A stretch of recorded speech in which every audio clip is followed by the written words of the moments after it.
Kur'an-ı Kerim'de jаттоодо колдонулган 4 нерсе бар.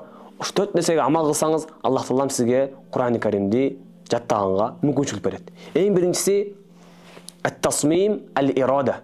Тагыраак айтканда, Kur'an-ı Kerim жаттайм деп адам жүрөгүнөн чечим чыгарыш керек. Адам качан жүрөгүнөн чечим чыгарганда, андан кийин Аллах Таалам ошол нерсеге жетүүгө, ошол нерсени кылууга мүмкүнчүлүк түзүп берет. Экинчи нерсе ат-табарру илаллах ад-дуа. Аллахка тынбай жалынып, жалбарып дуа кылуу.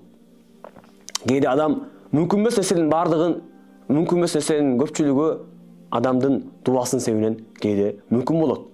Жана тагдыр дагы кээде дуанын себебинен өзгөрөт. Ошого ар дайым Kur'an-ı Kerim жаттаган инсан ушул нерсеге көңүл буруусу абдан зарыл. Ал эми Kur'an-ı Kerimди жаттоодогу үчүнчү нерсе бул ат-таркиз, ар дайым тынымсыз мээнет. Элибизде макал бар эмеспи?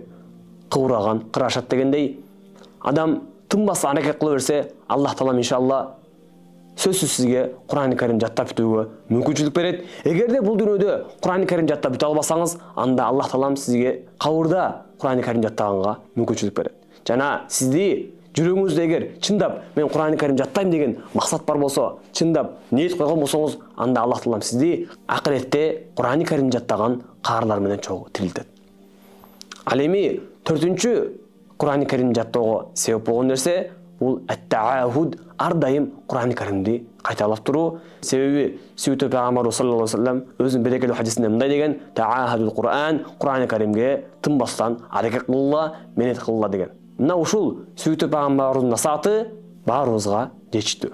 Аллах Таалам баарыбызга мына ушул Kur'an-ы Kerimди жаттап, ага амал кылып, жана дүйнө акыретте Kur'an-ы Kerimдин себебинен даражасы бийик болгон инсандардан кылсын.